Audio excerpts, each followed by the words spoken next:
But before we get started with our community panel, I'd like to invite, which I really, actually have it up for a treat.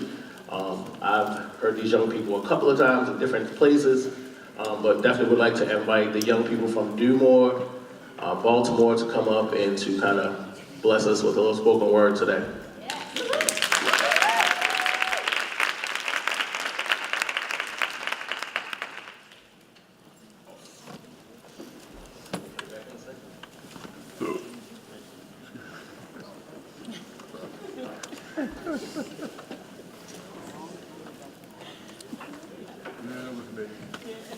I don't feel important enough without my blazer on to do this introduction.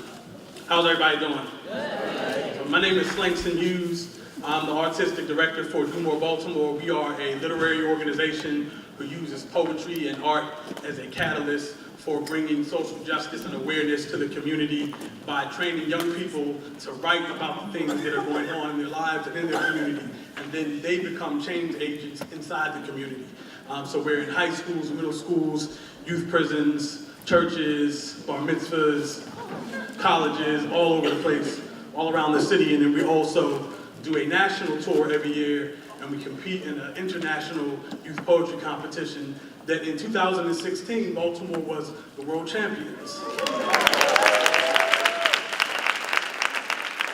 But even more importantly, we often always talk about how at the competition, that's the place where we practice the work, and then the place where we really need the work to be the most are in venues and in places and platforms like this today. So we're really, really happy to be here and to be presenting, especially with the themes and the topics that today is dealing with. And so for no further ado, today we do have this year's national representative team here to share with you. They are the Do More Youth Poetry, aka Baltimore Citywide Youth Poetry Team, and they represent all over the country. But today they are here, they are powerful, they are fierce, they are each superheroes in their own right. I love them very much, and hopefully by the time they're done, you will love them just as much. So put your hands together for B-CIITY, Baltimore City Youth Poetry Team.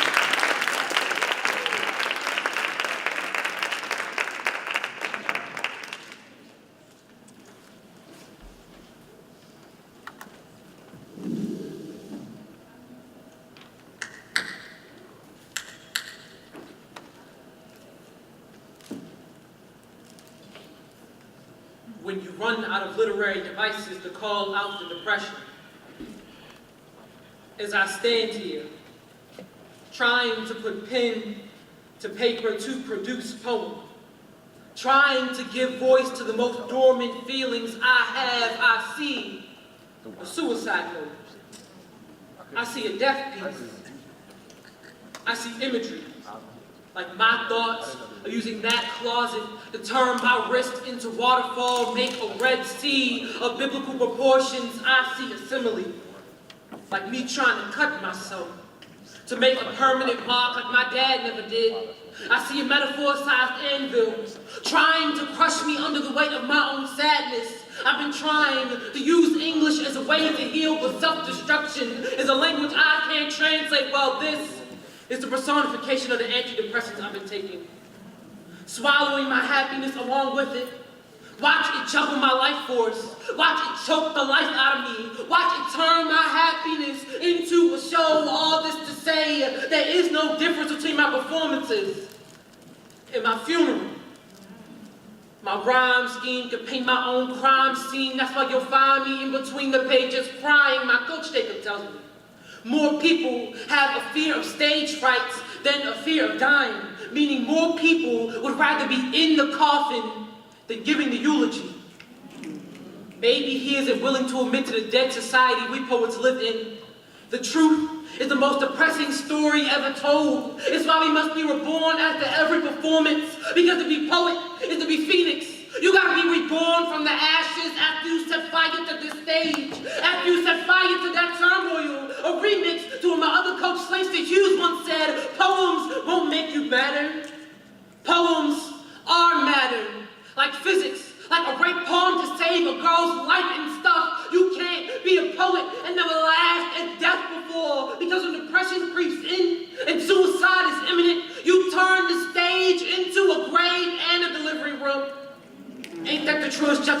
you ever heard. When you run out of ways to call out the literary depression, always remember, if a corrupt government, sexism, racism, or homophobia ain't never killed you before, then don't let mental illness silence you. Jacob calls me a hero. And it's a shame, because don't nobody know I save my own life every day. Thank you.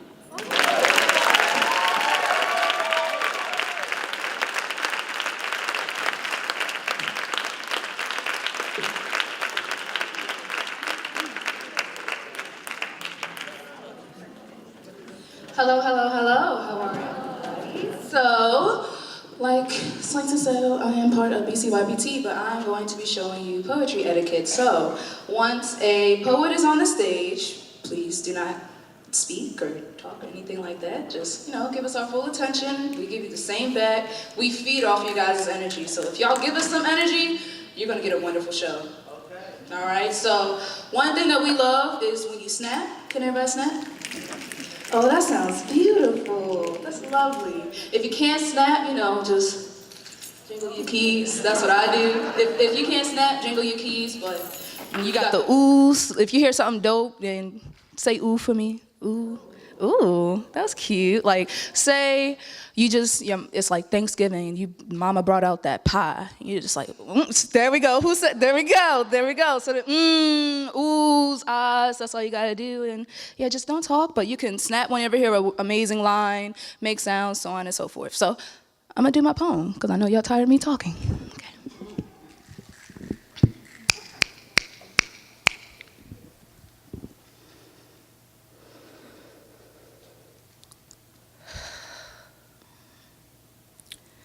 The clock struck 9 millimeter, and as it brushed my temple, everything was dark. And just like the kids in Shepherd Pratt, they were taking a liking to me. Many were gay. And while they looked over the rainbow, I did not have anything to be happy about because I didn't know when it was going to end. Medication can't medicate the mentally ill, but just like my voices say, it's easier on the way down tumbling. My roommate Ren was a Tumblr addict. And though she wasn't the prettiest, she took a shot of her face and I gave her the peace of mind to keep her beautiful smile on my timeline. She hated therapy, but when her stock in medicine crashed, she fell into a great depression. She was 14 when she committed suicide. I told her, if life hands you the lemonade, it's time to eliminate, but I didn't think she would like the taste. His name was Timothy. His boys got him tramped on lean, so it got his physique jumping. He had blue blood running through his body, so he had purple veins, but he never treated himself like royalty. They called him AK. Because the need to protect his gang was automatic, but they never noticed the 47 of them wanted the peace to rule again. He was a Biggie fan. And all the girls was calling him Big Papa, but he was having suicidal thoughts, and his mother was just wishing his death was just a dream. His name is Micaiah, and he's a fallen angel. An atheist, and that's a non-profit business. So he branded it on his back and made it his own, but in his mind, he wasn't alone. They diagnosed him with schizophrenia. Until this day, he's my favorite mellow schizo. Waiting for his seat and help, but the crown was too tight, so there was no heir to the throne. Even though he was slim, everyone thought he was shady, and noticing that the girls wanted to have an intimate date, he just wanted to intimidate, but he just needed a Superman to save him. My name is Crayliani, and I'm a menace to society. Tied down and isolate while I soul ate because I was soulless in this solar system. They told me I had major depression, anxiety, ADHD. At that moment, I realized I was extraterrestrial.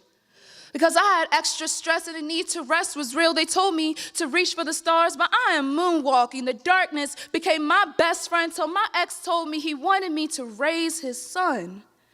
So there's been an eclipse ever since this clip and to the gun in the tip touched my head. I don't like drinking, but the kids say the bud's wiser. I'll bring the weed while you bring the lighter, while you are higher than a satellite. They say what comes up might not ever come down. I guess that's why heaven is still a mystery. It's 9:01, and it wasn't my time yet. Thank you.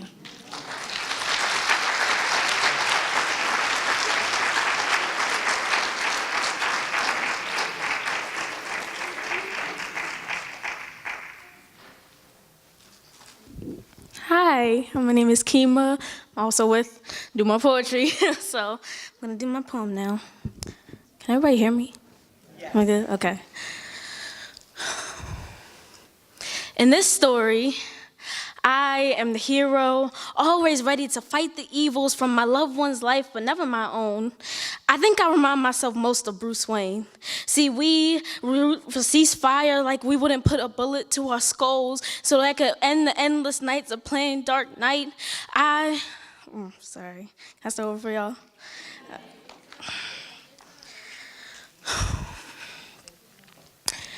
In this story, I am the hero, always ready to fight the evils from my loved one's life, but never my own. I think I remind myself most of Bruce Wayne. See, we root for ceasefire like we wouldn't put a bullet to our skulls to end the endless nights of playing Dark Knight. This way of life is consistent as the constant false grin that tell my family I'm okay. What they don't know is I cut a smile into my cheeks, same as I do my wrists, Arkham to avoid asylum, even though all I looked for all my life was sanctuary. Sin spilled onto paper and spelled out in ink, cause poetry ain't always help. I've tried rewriting my life, but this autobiography be more like comic, but it's funny. I would laugh too if I saw myself, saw the smear and makeup I put on to entertain those who watch from a distance. My friends call me the joker of the group, cause I play poker, concerned about the next 1,000 moves, but never able to get out of the game. This hand that's been dealt to me ain't of kings and queens, but I do carry the ace of spades, cause I like to gamble with the devil and dig a one-way ticket to hell. And the only way I feel joy is by electric buzzes of a Henny bottle and blunt after blunt until this memory fades. I stay enclosed in my bedroom lair, cutting words into my skin like some sick joke, cause maybe I be like the Riddler, speak proverbs and hope no one can crack the code. My words like poison ivy, cause it'll kill you to get to know me. Or maybe I be like Catwoman, clawing at the belly of this inner beast, cause my anxiety can't be stomached so simply across the world. I see people pick up this same issue yet are never able to change the story. Maybe it's because Batman and Joker are of the same stitch, both fighting in isolation. When I look in the mirror, I see two faces. A broken girl from a broken family trying to understand it all like hardly ever get to fix the bends in my timeline because I grew up quicker than the author intended. I can't be saved, nor can I do the saving. Lying to my family, telling them I got them, when in the end I'm more like Gotham because I'm too dirty to see my own demise, only able to survive in sub-zero temperatures like Mr. Freeze because the only time I feel warmth is when it's warm blood running down my arm from the cuts. I try to save people because my self-worth would lead me to fight like my two faces like Harvey Dent. I leave my life in a chance like the flip of a coin every day is just 50-50 that I won't be found hanging from the ceiling like a bat.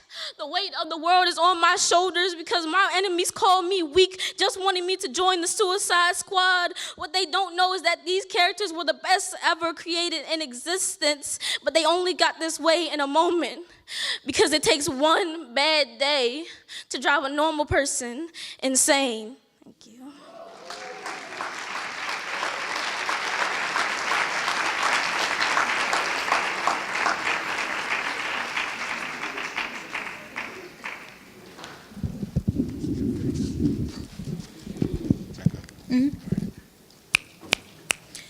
Can y'all hear me? Okay.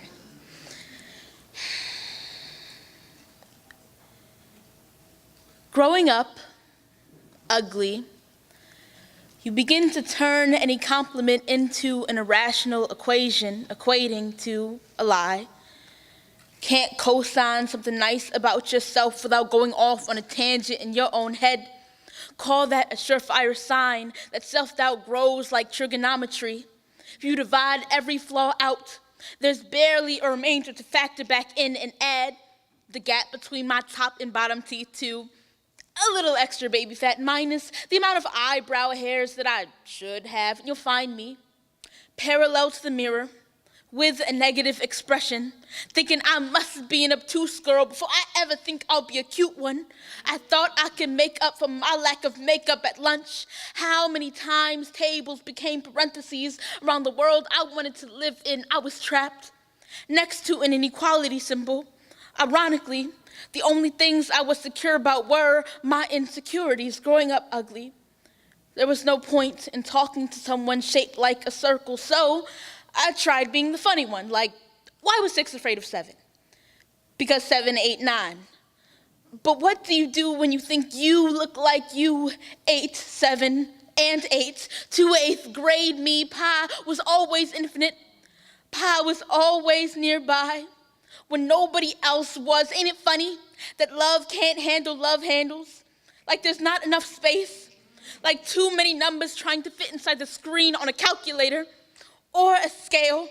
How am I supposed to grow healthily when my body felt like it was made from square roots? So I square up with my insecurities until they're equivalent to 0. So I remember that I am an obtuse angle, and angles are measured in degrees, and obtuse ones like me are higher than 90 degrees. So I must be hot, right?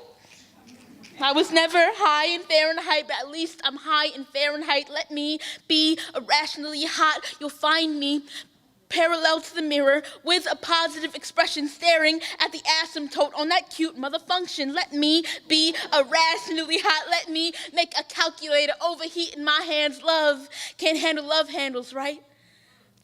It's a good thing I can. Thank you.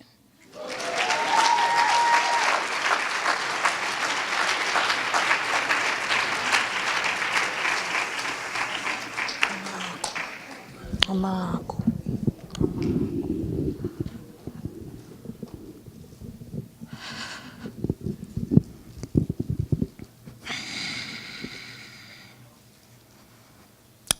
So, this girl at my school decides to come up to me without prompting and ask, "Yo, sis, for real, why you dressed like a nigga?" I reply, "Because at 7:17 in the morning on a Monday, in a school where racial slurs are passed around the hallways like bottles of water filled with vodka, it might do you well to say to yourself, yo, I look better than every single dude in this school." Because ever since the 5th grade, you have been playing hide and seek with yourself. And the only form of black girl magic that doesn't turn you disappearing act is in that do-rag you wear on Tuesdays, in that gold chain you found on the sidewalk, and then pants that sag so low the devil saw them in the 9th circle of hell. Because it's fun to walk into the bathroom and get that white girl who took your $15.50 and spent it on some e-cigarette to pay you back, since apparently nothing seems to scare white femmes like the black dyke threatening to flood the whole world with blood, then drown her in it for. Because my Aunt Christine was called a faggot by her own father at Easter dinner, in front of her wife, in front of her 3-year-old son, who is too young to need to know what a faggot is, but still cries a river so salty the Dead Sea cowers in fear. And my dad looks at me as if to say, "You're outnumbered now." And I look dry-eyed around the table at the chair reserved for God and see it empty. Perhaps he's too busy preaching about his son being baptized in living water. He left his daughters down here to drown, because when your mother finds the box of briefs you hide underneath your bras in the dresser, she will say, "We already have enough dice in this family. I'll be damned if my daughter turns into one." And your choker becomes a noose. Your lip gloss begins to sew your mouth shut. The only antidote to this poison is lying in your older brother's closet, and all the things he left behind from college. You find a note in his blue blazer. It says, "Adjoa, you and I both know you're gonna wear this to your senior prom. I won't be there for it. So this is your invitation to take anything in this closet without getting your butt whooped. And get them femmes, or whatever it is you call it." You nearly call him. You nearly say, "I love you." But instead, you text him, "You're getting there."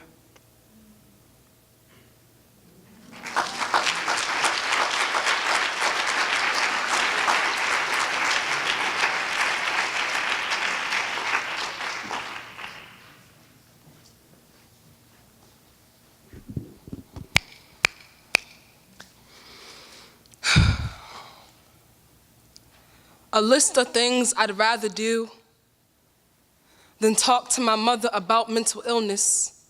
1, listen to country music. Put on some Taylor Swift so my ears can bleed, and turn up the volume so I can drown my pain in song. 2, hold the sun with my bare hands. I'd become my generation's modern day Icarus, but instead of flying too close to the sun, I would embrace it with my palms and allow the heat to blister at my skin. 3, swallow a cup of thorns. I figure if I keep slitting my wrist, people would keep asking questions, so instead, I'll cut open my esophagus. That way I don't have to answer them. That way I don't have to ask for help. I'm afraid to ask for help. Afraid to tell my mother I suffer from depression and anxiety. Afraid her response gonna be, what you sad for? Your father and I give you everything you could ever want. See, you ungrateful. I should take your ass to the homeless shelter to show you how blessed you truly are. I'm afraid she'll ask me what I'm sad for, as if my maternal grandmother doesn't suffer from depression and anxiety, as if her hands don't shake like a Haitian's earthquake, as if she's not on medication to keep an episode from reoccurring, as if my paternal grandmother didn't suffer from schizophrenia, as if mental illness ain't hereditary. When I first told my mother of my suicidal thoughts, she told me if I wanted to kill myself, I would have been done it. She said it as if she was challenging me, like she don't know I fight my depression every day, like I don't go inside of a ring just to wrestle my anxiety, like I'm not a soldier, like every time I survive a suicide attempt, I'm not a veteran, like I don't win wars every time I wake up in the morning. I'm afraid she'll reject my cries for help. Afraid she'll throw a Bible in my face. Afraid she'll tell me just to pray, or that I'm not praying enough. She'll say I got the devil in me. She'll try to rebuke sin she does not understand. I seek comfort only to find confrontation, and if I was ever to have this conversation with my mother, she would not listen. But Ma, I still want help. I still need help, and I'm not as strong as you think I am. But Ma,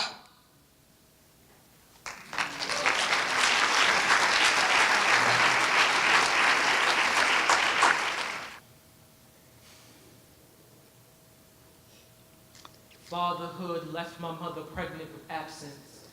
Breastfed me broken promises. My father knows the neck of liquor bottles better than he knows my name.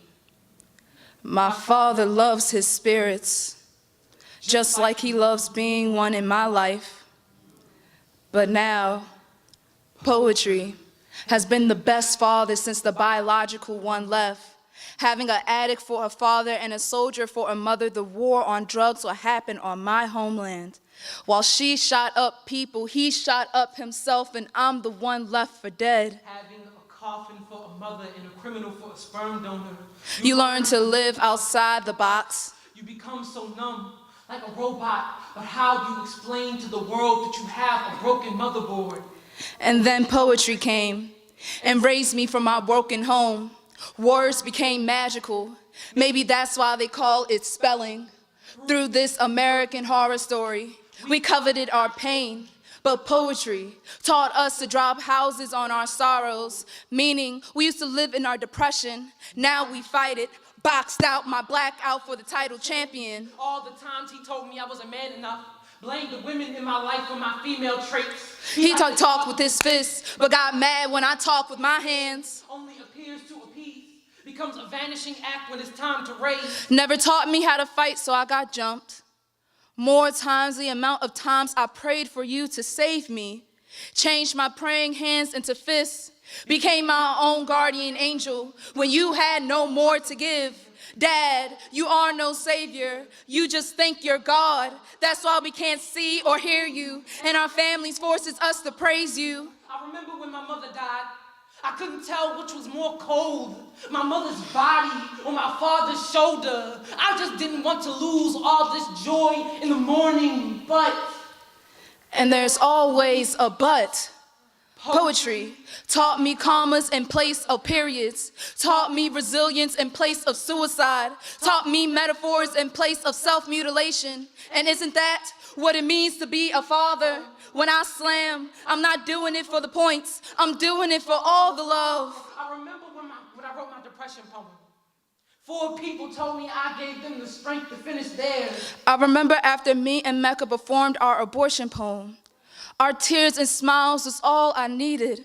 After having the life sucked out of me, it took 3 minutes just to breathe it back in.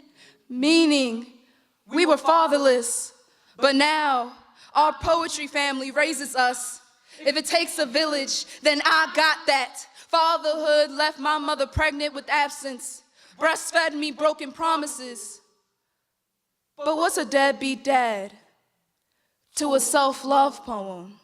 Thank you so much. We are B-CIITY.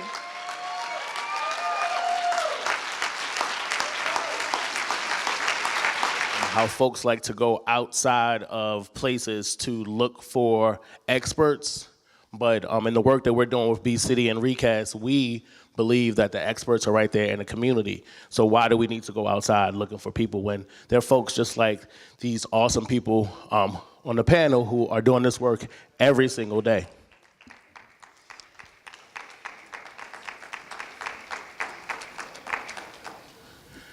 So I'll pass off this mic and you guys can introduce yourselves. What are you gonna do, share that mic?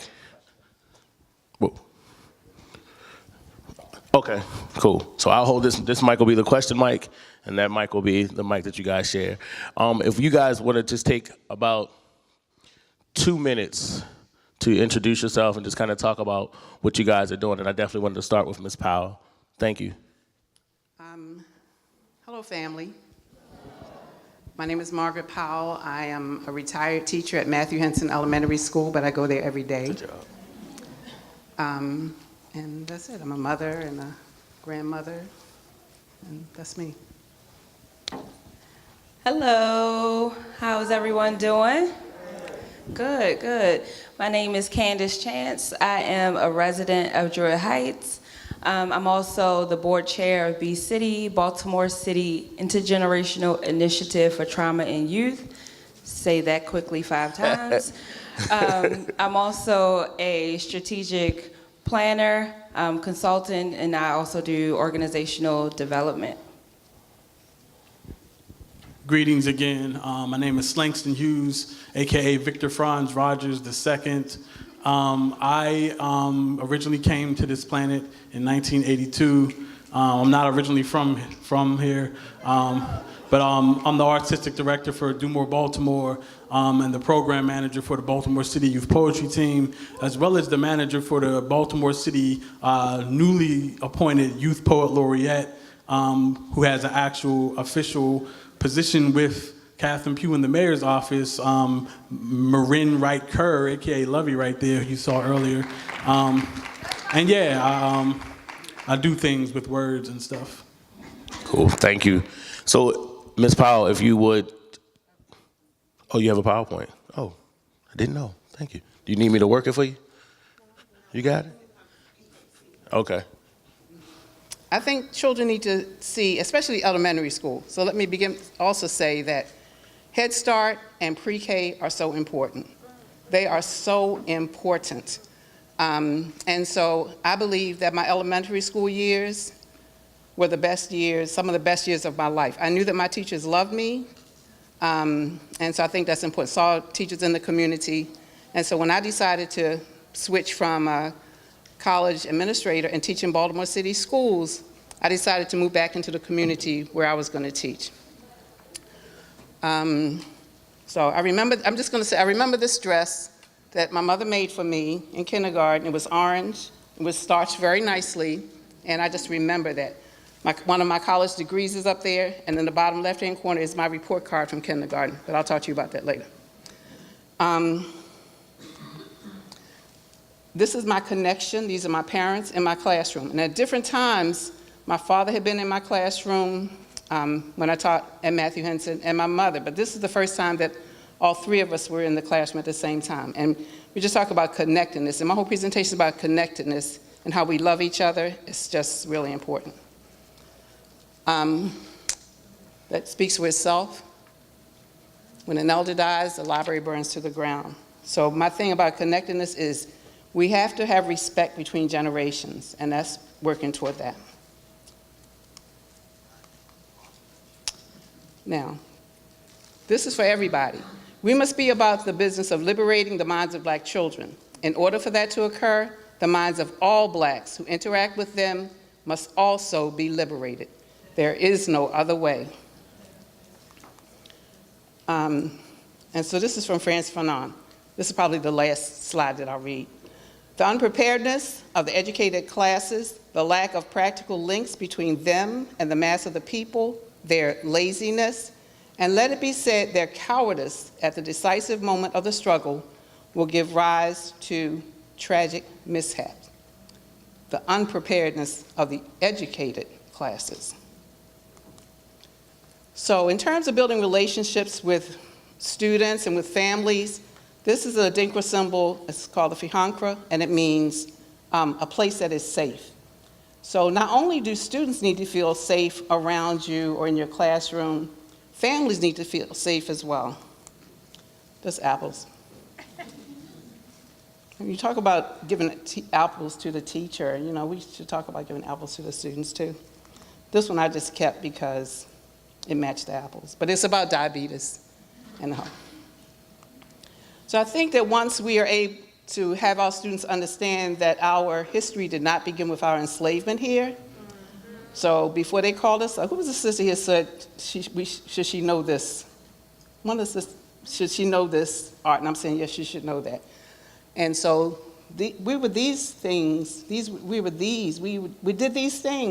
before they started calling us thugs. Every day in my classroom, well, I was a crazy teacher because I had a dining room set, and comfortable chairs, and just, so on the dining room table in the classroom, there was a sign that says, you're kind, you're smart, you're important. You know, that came from the help. And there's a mirror there for children to see themselves so that they can see that every day. So we can do that in our homes as well, so that they understand that kind, smart, and important. So when I first started teaching in school, we almost had a celebration every week. And before there was Tyrone's Chicken in 2000, there was Park's Chicken down at Lexington Market. And I would send somebody down so we could have our celebration, get chicken wings. And I noticed when the children ate the chicken wings, when they pulled the wings apart, man, pieces of chicken flying all over the place. I said, nah, we gotta have some etiquette about how you eat a chicken wing so it's not. And then when they would wipe their mouths off, because you know the grease is all over their face, they would do like this, like, no, we have to do some etiquette. We gotta do some etiquette. No, it wasn't enough time to do it at school, so I decided to start a Saturday school. Y'all remember where Heaven's Gate Eatery was, Smallwood and North Avenue? Yeah. That was our Saturday school. Church-operated restaurant. That's my first class in 2000. Saturday school, gave them breakfast, bacon, sausage, pancakes, whatever they wanted. And then that would be at 8 o'clock, and then we would work until 12 o'clock. Sometimes we worked one-on-one, sometimes in groups. Parents would help to tutor the children. All of this is about building community, having good relationships, showing the children that you love them. That's basically what it's about, showing them that you're going to take the extra steps to love them and take care of them. And parents feeling comfortable to be around you also. Doing fun stuff. The school was having a father-son breakfast, and I'm thinking, well, what can we do for the girls? So at the last minute, I said, we're going to have a tea party. The sisters made their hats.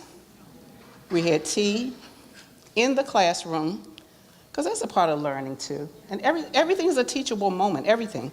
Then that morning, I called mothers up and said, can you let your daughter bring some of your high heel shoes to school? It's about relationships. So everybody said, oh, you do all for the girls, do all for the girls. You boys know that you love them if you let them push the desks and chairs out of the way and let them play baseball in your classroom after school. They got their shoes off, there was paper down on the floor for the bases, and the Charlene, do I love books? The way you know I love these brothers because I let them use my book for a bat. So you know that I must love them. But they play. Taking them places, taking them up to Coppin. Our principal then was Miss Bragg, Bragg's Brigade at Matthew Henson. Now, we used to do a program for Black History Month called, I can't even think of the name of it now, but I stole it from Coppin. And so all of these three brothers wanted to be Malcolm X. No, I'm sorry, they want to be Dr. King. They want to be Dr. King. So a non-thinking person would say, well, only one of you can be Martin Luther King, only one. No, we can divide Martin Luther King's life up and let each one of them. What I think is interesting, y'all know Shalik Fulton, who works for, who? For the state's attorney's office, yes. So this is Shalik right here on the end.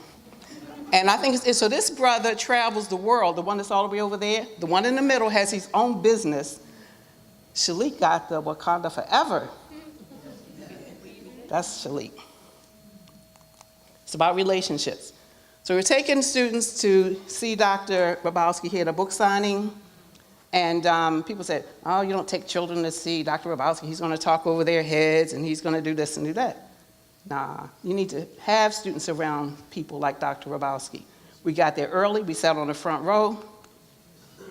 There's Grabowski talking to the students. Books are important. I have a book list that's in your pamphlet, some of the books that I have. Just books that I recommend that you read if you're going to work with children and with young adults and with adults. So all of these books. Okay. Drapetomania. Who knows what it is? Who didn't read it in the booklet? I know you know. You know. You know. So drapetomania was in 1851, this doctor said, this might be a Kanye thing, that it's a mental illness if people want to escape slavery, that's a mental illness. And though it was later debunked that this is like pseudoscience and part of the edifice of scientific racism, but drapetomania. So I'm thinking, well, we're not just going to stay in zip code 21217. We're going to, we don't have to stay in West Baltimore. So that means taking students other places. They can see places and compare those places with where they live. Go to DC to see a stage projection of Akeelah and the Bee. Visit King Memorial. Go to Philly to see an exhibit. And then we had Baltimore 2015 uprising. So I'm not going to talk about this. So I'm Matthew Henson alumni. Freddie Gray went to Matthew Henson Elementary School. When I went to Matthew Henson as a fourth grade teacher, Freddie Gray was in the fifth grade. Dominic Harris was one of my, he died the same year in December the 28th. So we can talk about that later. Franz Fanon. So, and this talks about revolt, that we revolt sometimes because we just cannot breathe. And all of this is in your presentation. If you don't have a copy of the PowerPoint, I have extra copies. So when the students came back from Freddie Gray dying, from Freddie Gray being killed, I had created a poster, and I have it in the other room. And what I wanted to do was highlight the different places in the community that children pass every day. So this is a visual of that. Also, this is a grid of the community, the zoned area where students from Matthew Henson come. And each street has a house number, and all of the students got a chance to plot there where they live. So I'm a community healing network,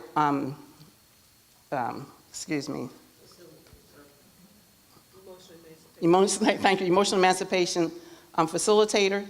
And this tells you what I gave you. The last page in your booklet tells you about what the purpose of emotional emancipation circles are. It's a safe space for us to come together and discuss, to defy the lie of Black inferiority and white supremacy.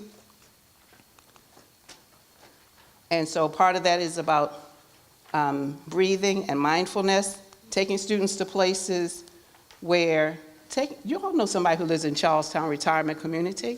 Take the children there so that they can sit in the chapel and read and experience quietness, because a lot of them don't have that in their lives. I do intergenerational emotional emancipation circles. This is when we were at Pratt Library. Now I'm doing emotional emancipation circles the first Saturday of every month at Matthew Henson Elementary School, 10 to 12 o'clock. And you also have a copy of that in your, and that's me.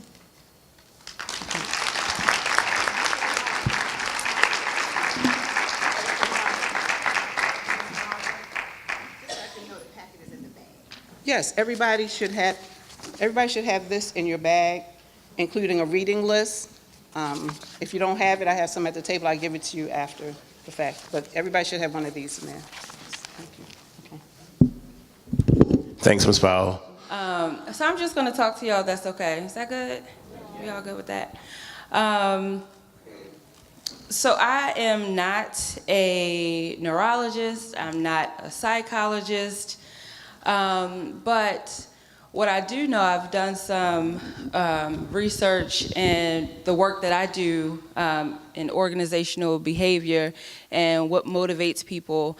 And one thing that I made note of in my work is that when you ask, whether it's an employee, whether it's a client, when you ask the question, what's wrong? So you're trying to solve a situation, right? And you ask them what's wrong. Our brains are designed to find an answer, right? So when you ask an employee or a client what's wrong, the brain is designed to find out what's wrong. And so when you look at how we interact with young people, how we interact with elders, how we interact with ourselves, and we ask the question, what's wrong? Our brain searches for the answer, what's wrong? And so you're playing back all of those things that are wrong in your life, right? But what that does is you just find the answer and then you're just left there with what's wrong. And so if you as a child are being constantly asked, what's wrong with you? What's wrong with that person? What's wrong with this child? You're gonna keep replaying what's wrong, right? And now Oprah has attached herself, which is great, to this trauma-informed care, and her and this psychologist have said, well, you don't ask a child what's wrong with them. You ask them what happened to them, right? Because that's different, and it's like what happened to them is really what matters, and that's great. No shade on Oprah. I wouldn't dare try to shade Oprah. I would like to take it a step further. All right, because if the brain looks for the answer and you find the answer and you say what's wrong or what happened, what also happens is you keep replaying that. And if you remember in school, the way you memorize something is you keep playing it back and back, you keep repeating it over and over, and your brain actually develops stronger neural connections when you keep replaying that information. Again, I'm not a neurologist, I don't know brain science, but I think I know that much, that when you keep repeating something, you build stronger neural connections to what happened or what's wrong. So I think a different question that we can begin to ask ourselves, our young people, is what's possible for you? We already know what's wrong, right? We don't have to keep replaying that.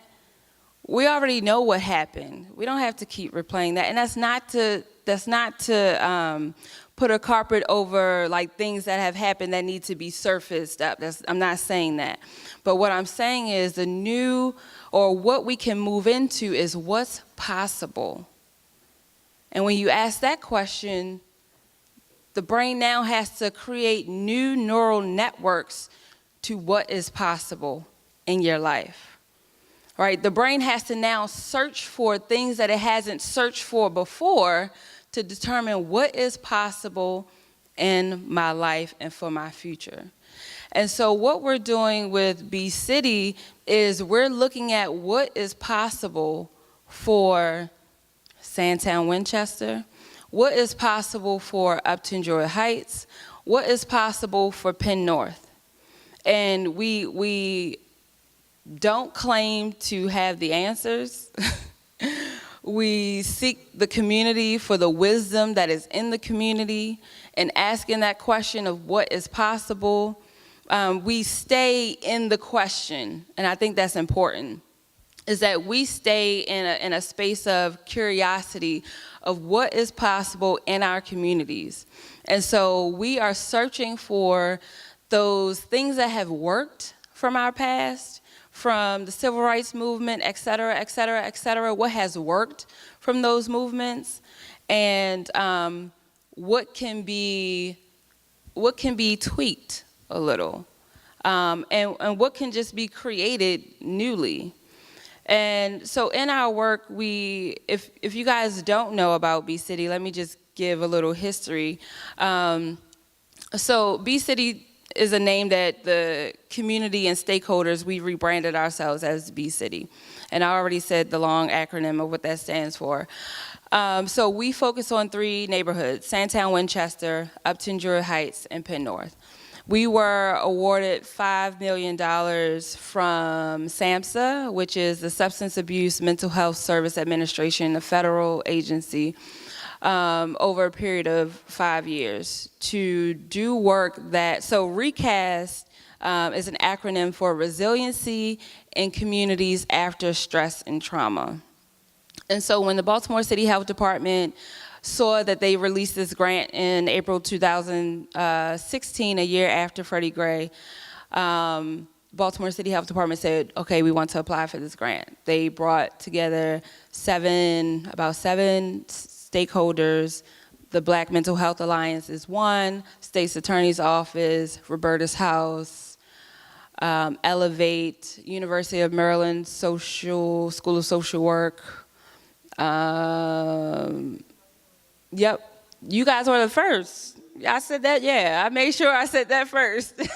And they're Communities United and No Boundaries Coalition. And so when they came to the table, they pretty much said, if you guys are, so this grant had to be done in partnership with community. And the stakeholders said, and the community said, if you're applying for this grant, you are not gonna do it business as usual. Like, we are putting our foot down, and it's not gonna go down like that. And so the only way that you can get this grant if you have our blessing, because you have to work with community. So to kind of condense the history, went through a process, applied for the grant, got awarded the grant. That's how Larry is here. He went through a process where the community got to choose who the program director was gonna be. Larry ended up being in the final and selected, thank God. And the same process with the community board. The coalition broke out into groups and said, okay, well, how are we gonna reach out to the board? How are we gonna, what's the application process? What are the requirements? So the community was like in it from day one. Even before we knew we were awarded the grant, stakeholders were coming out and say, even if we don't get this money, this work needs to be done. And so they were meeting every other week, coming out and talking about what needed to be, what was possible for the community. So the board, we put in our applications, we presented in front of the coalition, and they scored, and we became on the board. And so we spent the first, maybe several months just getting to know each other. We are a very unique board. One of the requirements for being on the board is that you live and or work in the community. And so a community board is a community board, if you know what I mean.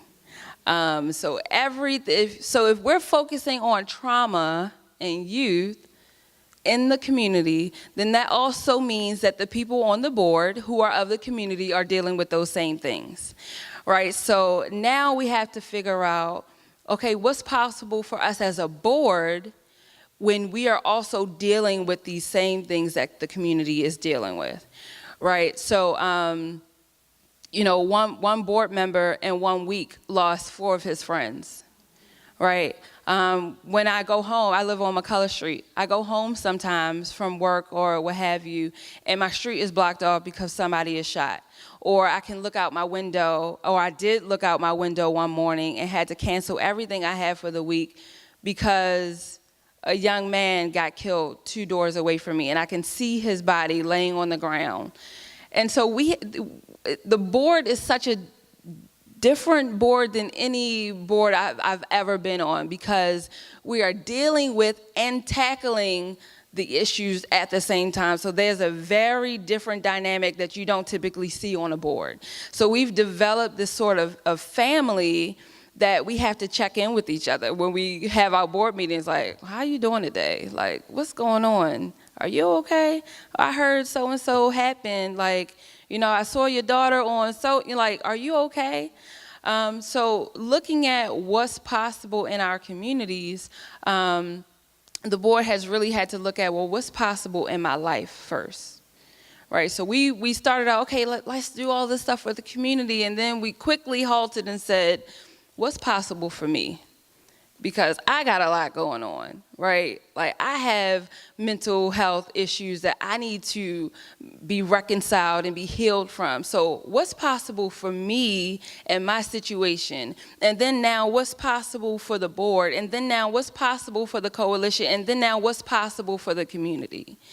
Right, and so I think it's really important when you're doing community work to be grounded in the question of what's possible, right? We kind of know what's wrong, we know what the problems are, but when you put yourself in the vision of what's possible, what's wrong kind of becomes obsolete. Not that it's not there, not that the pain is not there, but you can be in a conversation and have just, you know, went through a hardship, but this conversation, you're so passionate about the future and what's possible that you even forget what happened the other day, right? So we're in that conversation of what's possible. And so that would be my takeaway for you guys today is as you are in communities, as you're doing the work, and in some of the work you have to address the challenges, but be balanced and be grounded in what's possible. Thank you.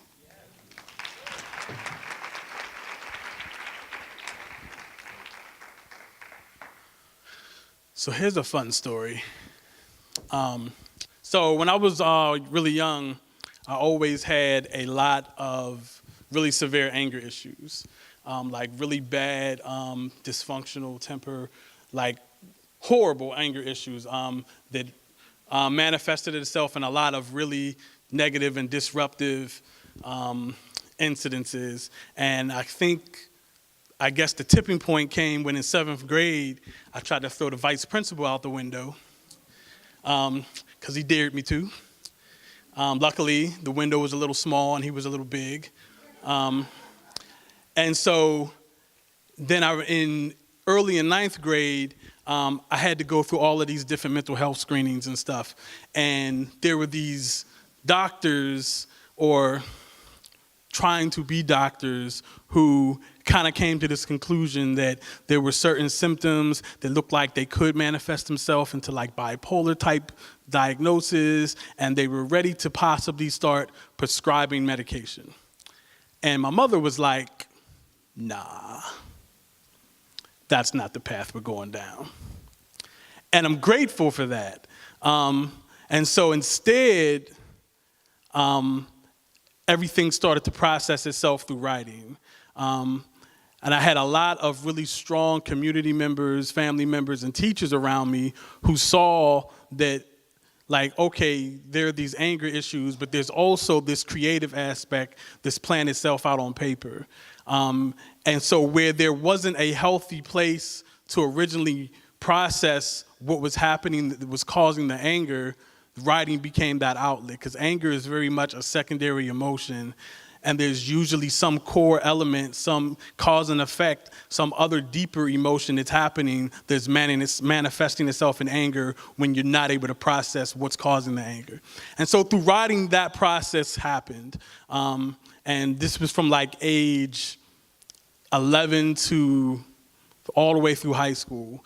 Where I was just constantly writing. I had a karaoke machine set up in the attic, and I would just make tapes full of stuff that I was writing and recording it.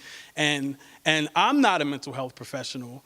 I don't know that I fixed whatever was happening early in my childhood, but I know that the processing of what I was going through created positive outcomes instead of negative outcomes. And so all of that to say, that was possible because of the people in my community that I had connections to, and because of certain teachers who saw something that was worth nurturing. And so for me, later on, it was just an automatic rites of passage for me to be like, okay, there were individuals who did this for me. It only makes sense, it's only logical that I do the same for for young people that I see coming up. And so that's really what Do More Baltimore is about. And so the program started as part of a organization called Poetry for the People. And then when Poetry for the People kind of disbanded, then we started Do More Baltimore, and then the program was adopted by Do More Baltimore. And so what we do is through poetry, through art, we find ways to process things that young people are going through, and then not only process it, but say, how can this be something that can be a catalyst for a betterment, for change in the community? And it starts with individuals first. I'm a really strong proponent in that you cannot just magically change the world, but you do have the ability to start change within yourself and with the people in your inner circle and with the community that your inner circle is a part of. And when you start those connections and when you start connecting to yourself and those connections that are communal happen, then you can explore the possibilities. Because without the connections, there are no possibilities. And the thing that we often fall into is doing things from a Eurocentric standpoint instead of an African standpoint, where it is about the community and the village first.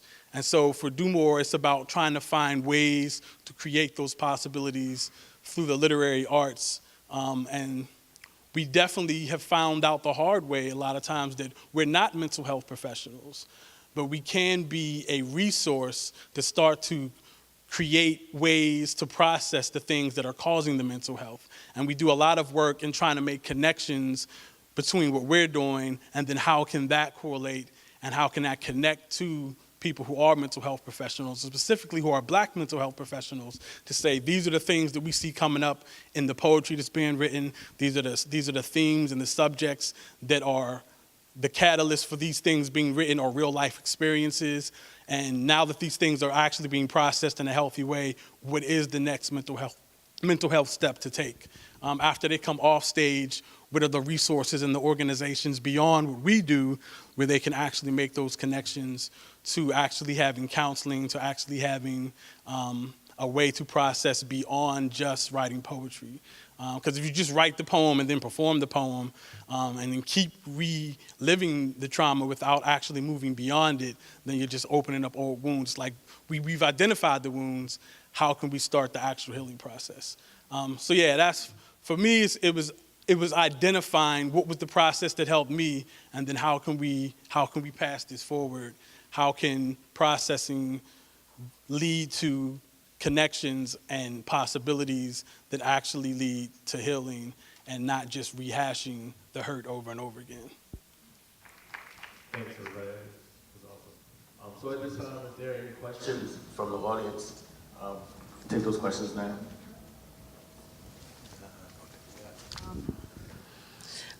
Sister Margaret, could you tell me if you're still doing the Saturday school or if you're willing to work on doing a Saturday school in the community? So most of you know that there's a hair shop at Smallwood and North Avenue now. So we do Super Scholar second Saturday. It doesn't always, it's just the 4 S's, so it doesn't always happen on the second Saturday. But still doing Super Scholar second Saturdays. And I apologize, when Sister Jan showed me that I had 1 minute left, I hadn't even said anything about emotional emancipation circles, but I did include a sheet in there, and it's a safe space for us to come and talk about healing. And we do that at the school the first Saturday of every month. Y'all can just come. You don't have to RSVP or anything like that.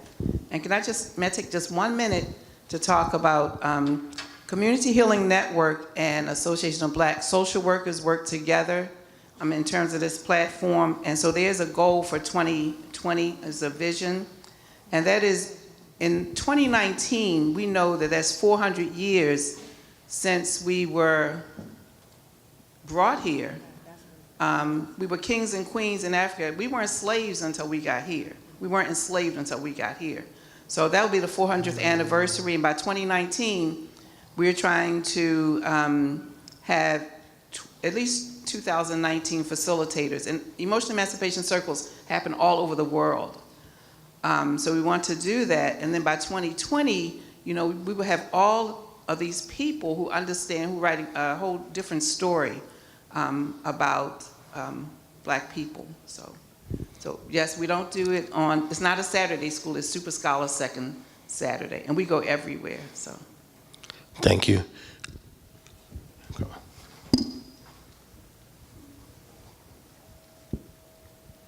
Quick note about the healing circles is done with the Healing Network, Sister Margaret, and Black psychologists, and social workers are part of that.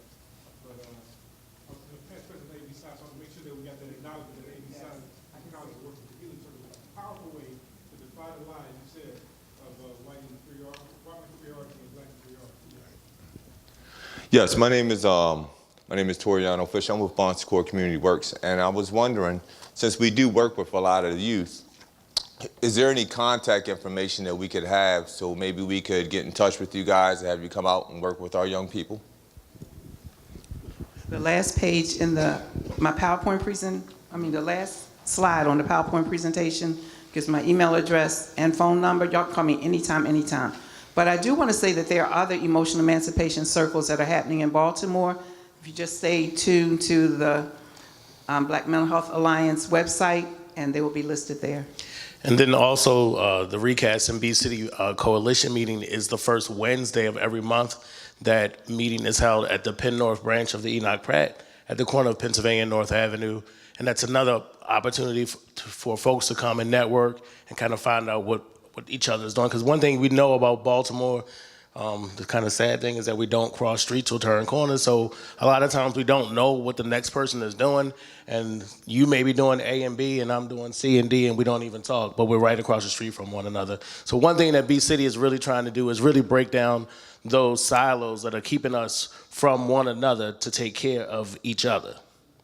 And a note about the next coalition meeting is actually at Crispus Attucks. Thanks, Candice. Because we just awarded over $293,000 to 16 projects. And I don't say organizations because we didn't require folks to have a 501c3 or even any formal structure. They can just say, I had an idea and I wanted to apply for this money. So we are celebrating them at our next coalition meeting, which is June 6th. June 6th from 5:30 to 7:30 at Crispus Attucks Recreation Center. And then also, we need some information, your information, Candice, and Mr. Hughes, we need your information as well to share with the participants. So you can reach me via email, and that is bebold, BEBOLD, bmore, BMORE, @gmail.com. Again, that's BEBOLD, BMORE, bebold, bmore, @gmail.com. And phone number 443-461-5361. Do More Baltimore, DEW, More Baltimore.nationbuilder is the website. Pretty much all the contact info for all the staff is on there. My email is domorebaltimore. It's Victor, VICTOR, @domorebaltimore.org. Victor @domorebaltimore.org, and my cell is 443-845-2435. Were there any more questions? Nope. Well, I would just like to take this time to thank Jan and the folks from BMHA for putting this awesome event together. This is my second time coming. It's really, really, really, really nice. I really get excited to actually be in a space and looking out of the sea of brown faces and all the folks that are doing the work who look like me, and we're doing the work for the other folks who look like us. And that's really important to me, that we're not always looking outside for people to come and save us. So thank you. One other thing too, in 2015, we applied for a grant that we were denied, and then the uprising happened, and they called us back and was like, so actually, and so for the last 3 years with that money, we've been able to have a summer writing institute called the Maya Baraka Writing Institute. And basically, if you know youth who are signed up in summer youth works and they have an interest in writing or theater or performing, they can actually get paid throughout the summer to basically write poetry and put on a community event at the end of the summer.